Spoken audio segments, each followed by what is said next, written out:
Já sabemos que as partes dos procuradores podem reclamar pessoalmente na Justiça do Trabalho e também acompanhar suas reclamações. Nos dissídios individuais, os empregados e empregadores podem fazer-se representar por intermédio de advogado, sindicato, solicitador ou provisionado inscrito na OAB. Nos dissídios individuais, os empregados e empregadores podem fazer-se representar por intermédio de sindicato, advogado, solicitador, provisionado inscrito na OAB. Nos dissídios coletivos, é facultada aos interessados assistência por advogado. É facultada, não é obrigatória.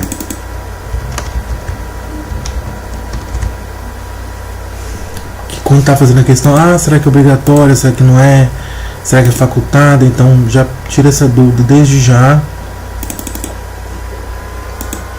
de que nos dissídios coletivos é facultada aos interessados a assistência por advogado. A constituição de procurador com poderes para o foro em geral pode ser efetivada mediante simples registro em ata, requerimento verbal do advogado, interessado com a anuência da parte representada. Ao advogado, ainda que atue em causa própria, os honorários de sucumbência são fixados entre 5% e 15% sobre o valor que resulta da liquidação da sentença, do proveito econômico obtido ou sobre o valor atualizado da causa. Ao advogado, ainda que atue em causa própria, são devidos honorários de sucumbência fixados entre 5% e 15% sobre o valor que resulta da liquidação da sentença, proveito econômico obtido ou sobre o valor atualizado da causa. Os honorários são devidos também nas ações contra a Fazenda Pública. Fiquei em dúvida hoje fazendo a questão. Será que contra a Fazenda Pública também é devido? Então sim, os honorários são devidos também nas ações contra a Fazenda Pública, nas ações em que a parte estiver assistida ou substituída pelo sindicato de sua categoria. Ao fixar os honorários, o juiz vai observar o seguinte: o grau de zelo profissional, o lugar de prestação de serviço. Também outra dúvida que eu tive hoje: o lugar de prestação de serviço, o juiz observa o grau de prestação de serviço. O lugar da prestação de serviços é subjetivo, não é subjetivo? Não, está na lei, não é subjetivo, não fique mais em dúvida, porque o lugar de prestação de serviço também serve, um dos parâmetros para o juiz fixar os honorários. E também a natureza e a importância da causa, o trabalho realizado pelo advogado e o tempo exigido para o serviço. Então, honorário de 5%, mínimo, máximo 15%, liquidação de sentença, proveito econômico obtido, valor atualizado da causa. Os honorários são devidos também nas ações contra a Fazenda Pública e nas ações em que a parte estiver assistida ou substituída pelo sindicato de sua categoria.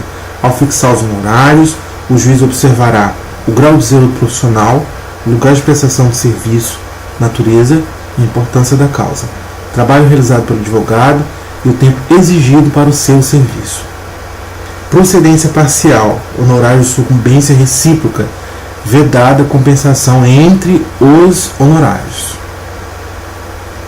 Quando há procedência parcial, os honorários de sucumbência, forma recíproca, vedada compensação entre os honorários. Vencido o beneficiário da justiça gratuita, desde que não tenha obtido em juízo, ainda que em outro processo, créditos capazes de suportar a despesas, obrigações decorrentes de sua sucumbência, ficam sob condição suspensiva de exigibilidade, somente podem ser executadas se nos 2 anos subsequentes ao trânsito julgado da decisão que a certificou, o credor demonstrar que deixou de existir a situação de insuficiência de recursos que justificou a concessão de gratuidade, extinguindo-se, passado esse prazo, tais obrigações do beneficiário. Ok. São devidos honorários de sucumbência na reconvenção, da mesma forma que no processo civil. A reclamação trabalhista do menor de 18 anos deve ser feita por seus representantes legais e, na falta destes, pela Procuradoria da Justiça, pelo Ministério Público Estadual ou curador nomeado pelo juízo. Aqui pode colocar que o Ministério Público Federal que vai entrar com processo por menino. Então já fica ligado que é o Ministério Público Estadual.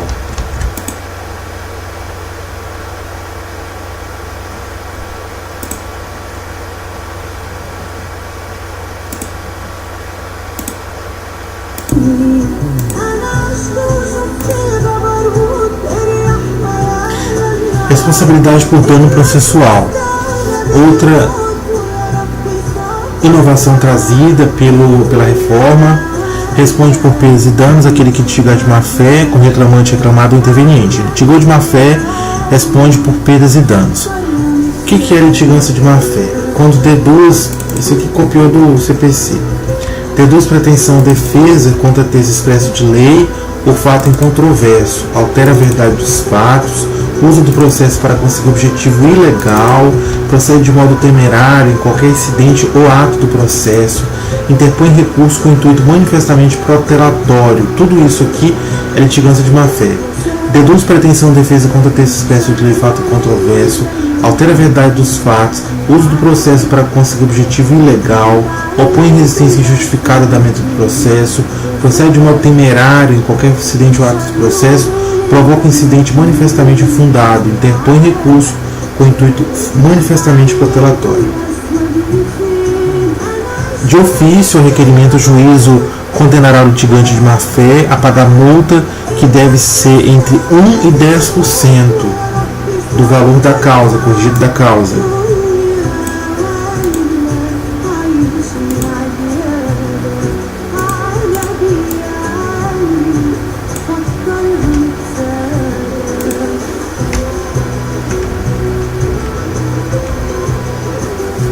A indenizar a parte contrária pelos prejuízos que essa sofreu e a arcar com os honorários advocatícios e com todas as despesas que efetuou. Quando forem 2 ou mais litigantes de má fé, o juízo condenará cada um na proporção do seu respectivo interesse na causa ou solidariamente aqueles que se coligaram para lesar a parte contrária. Quando forem 2 ou mais os litigantes de má fé, o juízo condenará cada um na proporção do seu respectivo interesse na causa ou solidariamente aqueles que se coligaram para lesar a parte contrária. Quando o valor da causa for irrisório ou inestimável, a multa pode ser fixada em até 2 vezes o limite máximo dos benefícios do regime geral de previdência social.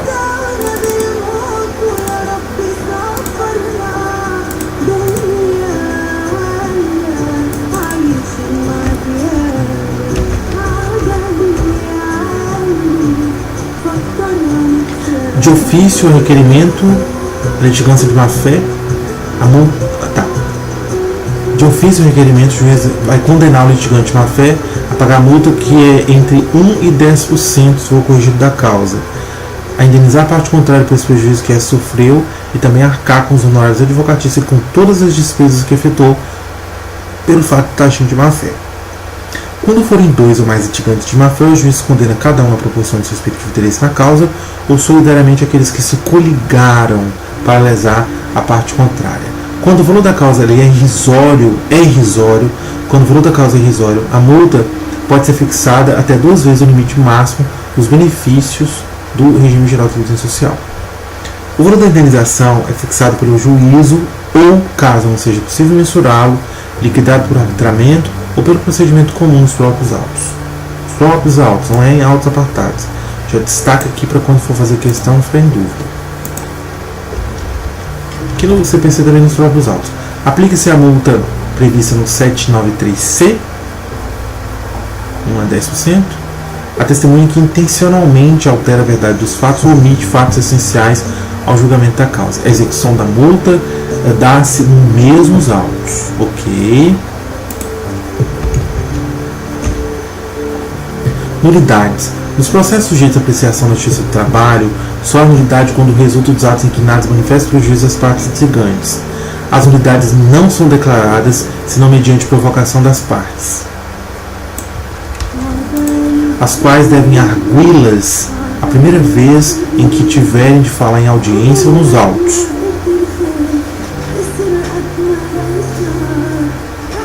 Deverá, entretanto, ser declarada ex officio a nulidade fundada em competência de foro. Nesse caso, serão considerados nulos os atos decisórios. Competência de foro.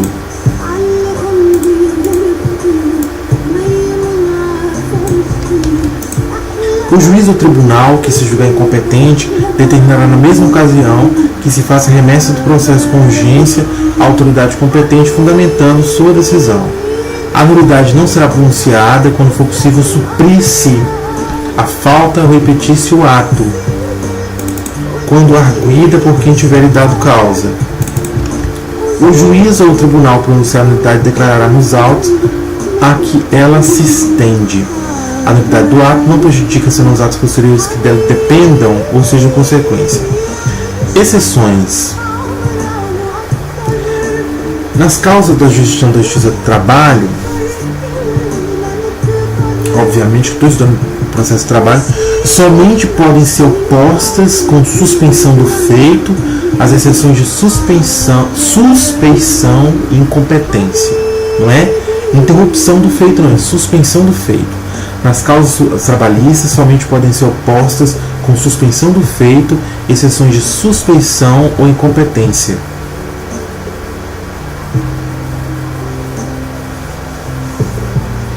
Das decisões sobre exceções de suspeição e incompetência, salvo quanto a estas se terminativos do feito, não cabe recurso, podendo, no entanto, as partes alegá-las novamente no recurso que couber da decisão final. As demais exceções são alegadas como matéria de defesa. Apresentada a exceção de competência territorial no prazo de 5 dias, a contar a notificação antes da audiência impressa que sinalize a existência dessa exceção, segue-se o procedimento estabelecido neste artigo. Somente podem ser opostas com suspensão exceções de suspeição e incompetência. Das decisões sobre exceções de suspeição e incompetência, salvo quanto a estas terminativas do feito. Porque se terminativas do feito, aí cabe recurso ordinário.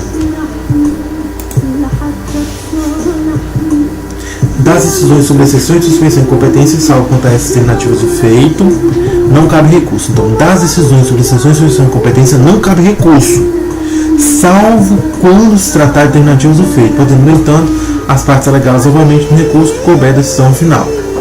As demais exceções são alegadas como matéria de defesa.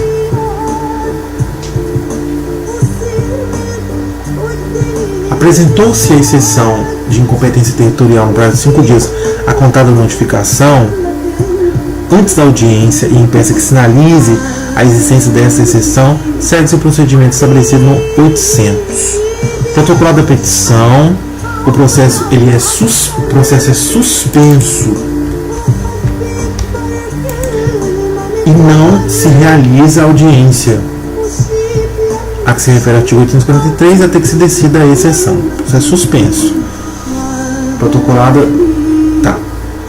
Apresentada a exceção de competência territorial para 5 dias, a contar da notificação, antes da audiência impeça que sinalize a existência dessa exceção, segue o procedimento do 800. Protocolada a petição, processo suspenso e não se realiza a audiência a que se refere ao 853 até que se decida a exceção.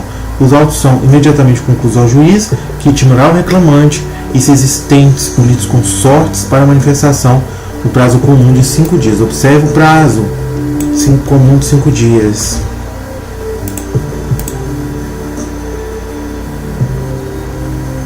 Não são 8, são 5, é muito prazo para decorar. Se entender necessária a produção de prova oral, o juiz designará audiência, garantindo o direito de recipiente ou testemunhas serem ouvidas por carta precatória no juízo que este houver indicado como competente. Decidida a exceção de competência territorial, o processo retoma seu curso normal, com a designação de audiência, apresentação de defesa e instrução processual perante o juiz competente. O juiz presidente vogal é obrigado a dar-se por suspeito e pode ser recusado por alguns dos seguintes motivos em relação à pessoa litigante: inimizade pessoal, amizade íntima, parentesco por consanguinidade ou afinidade até o 3º grau civil, interesse particular na causa. O juiz é obrigado a dar-se por suspeito e pode ser recusado por algum dos seguintes motivos: suspeito, inimizade pessoal, amizade íntima, parentesco ou afinidade até o 3º grau, interesse particular na causa. O CPC faz algumas diferenciações bem maiores. Se o recusante houver praticado algum ato pelo qual haja consentido na pessoa do juiz, não mais poderá alegar exceção de suspeição, salvo sobrevindo um novo motivo. A suspeição não será também admitida se do processo constar que o recusante deixou de alegá-la anteriormente, quando já conhecia, ou que depois de conhecida, aceitou o juiz recusado finalmente, pois procurou de propósito o motivo de que ele se originou.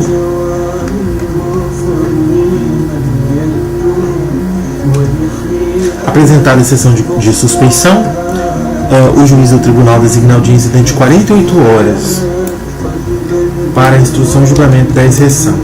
Nas varas do trabalho, nos TRTs, julgada a procedência de exceção de suspeição, será logo convocado para a mesma audiência, ou sessão, ou para a seguinte, o suplente do membro suspeito, o qual continuar a funcionar no feito da decisão final. Procede-se da mesma maneira quando algum dos membros declarar suspeita. Se tratar de suspeição de juízo de direito, será substituído na forma da organização judiciária local.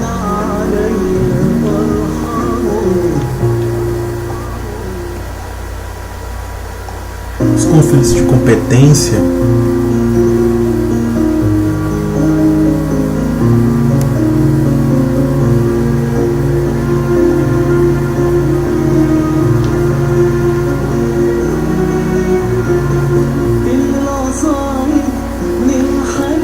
de jurisdição podem ocorrer entre varas do trabalho e juízes de direito investidos na administração da justiça do trabalho. Conflitos de jurisdição, conflito de competência pode ocorrer entre varas do trabalho e juízes de direito, pode ocorrer entre TRTs, entre juízos e tribunais do trabalho e órgãos da justiça ordinária, câmaras do TST. Caso são turmas, né?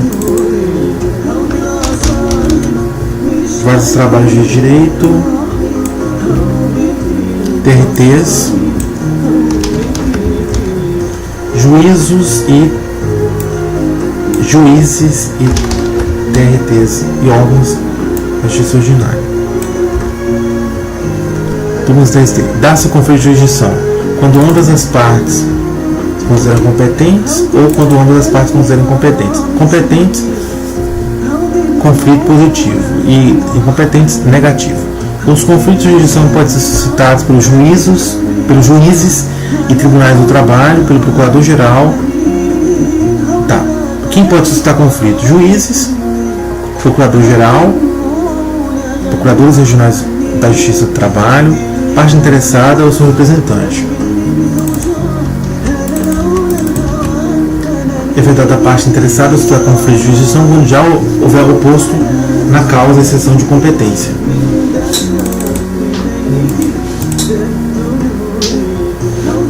Conflito de jurisdição quando já houver oposto na causa exceção de competência. No ato de suscitar o conflito, deverá a parte interessada produzir a prova da existência dele. Os conflitos de jurisdição de que trata o 803 são resolvidos pelo TRT, Câmara de Justiça do Trabalho, Conselho Pleno, STF.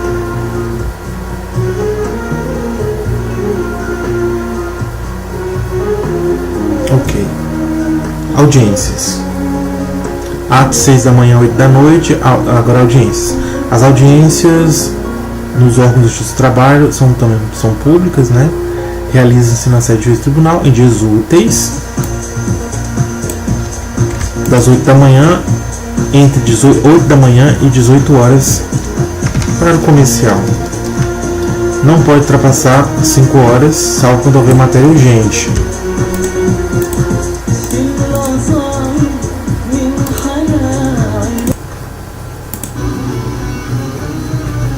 Então, as audiências são públicas, realizam-se em dias úteis previamente fixados, entre 8 da manhã e 18 horas, não pode ultrapassar 5 horas seguidas, salvo quando houver matéria urgente. Em casos especiais, pode ser designado um outro local para realizar audiências mediante edital fixado, com a decidência mínima de 24 horas. Sempre que for necessário, podem ser convocadas audiências extras, observado o prazo do parágrafo anterior.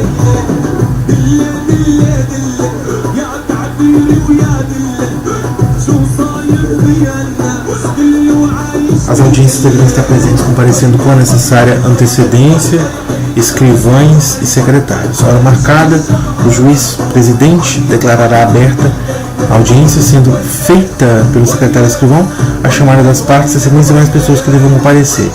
Aqui vem o prazo de 15 minutos da hora marcada, o juiz do presidente não houver comparecido. Observe que quando não estiver comparecido, se ele estiver presente fazendo a audiência, esse prazo aqui você tem que aguardar ele terminar.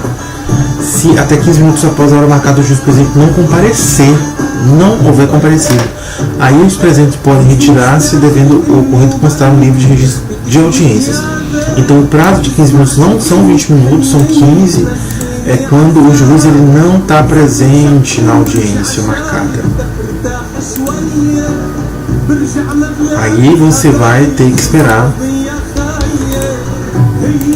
Esperar não, você pode ir embora.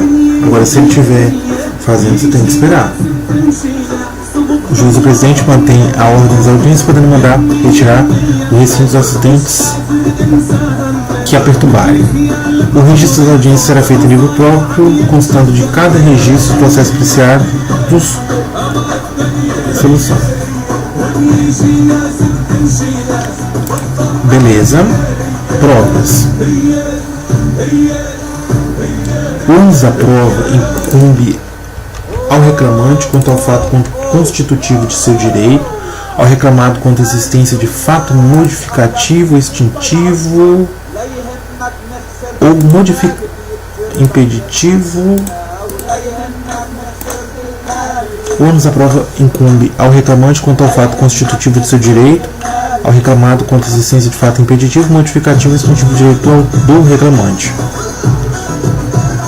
Nos casos previstos em lei, ou diante de peculiaridades da causa relacionadas à impossibilidade ou excessiva dificuldade de cumprir um encargo nos termos deste artigo, ou uma facilidade para obter prova do fato contrário, pode o juiz atribuir o ônus da prova de modo diverso, desde que o faça por decisão fundamentada, caso em que deverá dar à parte a oportunidade de se desincumbir do ônus que lhe foi atribuído. A decisão deve ser proferida antes da abertura da instrução. E a requerimento da parte.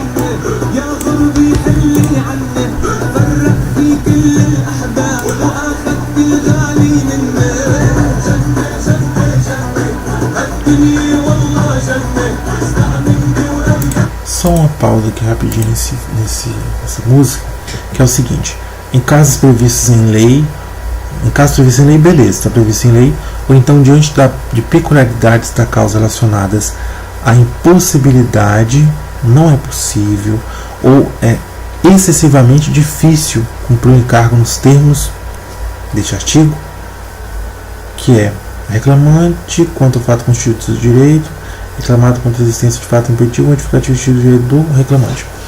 Então, diante disso, né, de peculiaridades relacionadas à causa, a impossibilidade ou excessiva dificuldade de cumprir o encargo, ou uma facilidade para se obter a prova do fato contrário, o juiz pode atribuir o ônus da prova de modo diverso, desde que o faça por decisão fundamentada. Não pode ser: acordei de manhã e hoje eu vou despachar aqui, qualquer um pode oferecer, vou inverter o ônus da prova. Não é assim. A decisão precisa ser fundamentada, caso em que deverá dar à parte a oportunidade de se desincumprir do ônus que lhe foi atribuído. Essa decisão deve ser proferida antes da abertura da instrução e em requerimento da parte. Implica adiamento da audiência e possibilitará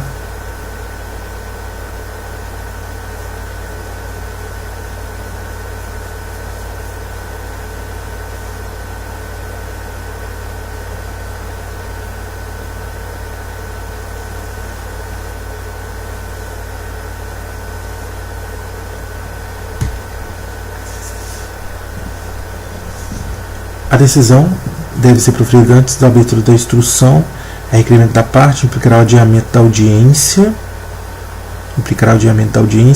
e possibilitará provar os fatos por qualquer meio em direito admitido. A decisão também do parágrafo 1º não pode gerar situação em que a desincumbência do encargo pela parte seja impossível e excessivamente difícil.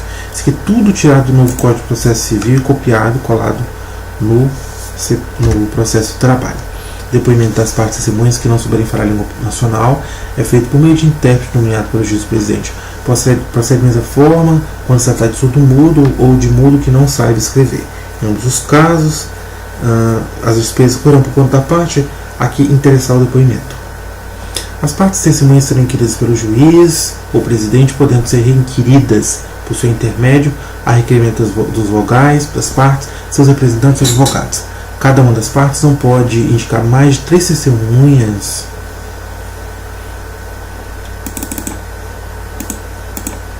salvo quando se tratar de inquérito, o caso em que esse número poderá ser elevado a 6. As testemunhas não podem sofrer desconto pelas faltas de serviço. Ok, se for funcionário civil militar e tiver depor em hora de serviço, será requisitada ao chefe de repartição para comparecer à audiência marcada. O juiz-presidente providenciará para que o depoimento de uma testemunha não seja ouvido pelas demais que tenham de depor no processo. As testemunhas comparecerão à audiência independentemente de notificação ou intimação. As que não comparecerem serão intimadas ex officio ou a requerimento da parte, ficando sujeitas à condição coercitiva além das penalidades, caso sem motivo justificado não atender a intimação. Então não é assim. As testemunhas comparecerão à audiência independentemente de notificação e intimação. As que não comparecerem serão intimadas ex officio ou requerimento da parte, ficando sujeita à condição coercitiva, além de a penalidade de 730, sem motivo justificado não atender a intimação. É facultado a cada uma das partes apresentar um perito ou técnico. O juiz ou presidente poderá arguir os peritos compromissados ou os técnicos e rubricará para ser, junto ao processo, o laudo que os primeiros tiverem apresentado. Toda testemunha, antes de prestar depoimento, de prestar o serviço legal, será qualificada indicando nome, nacionalidade, profissão, idade, residência e conta empregada.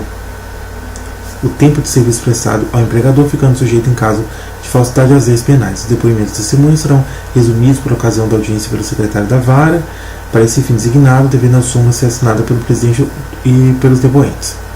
A testemunha que for parente até o 3º grau civil, for amigo ou até mesmo inimigo de qualquer das partes, não pode prestar compromisso e seu depoimento vale apenas como simples informação. O documento em cópia oferecido para a prova pode ser declarado autêntico pelo próprio advogado sob sua responsabilidade pessoal.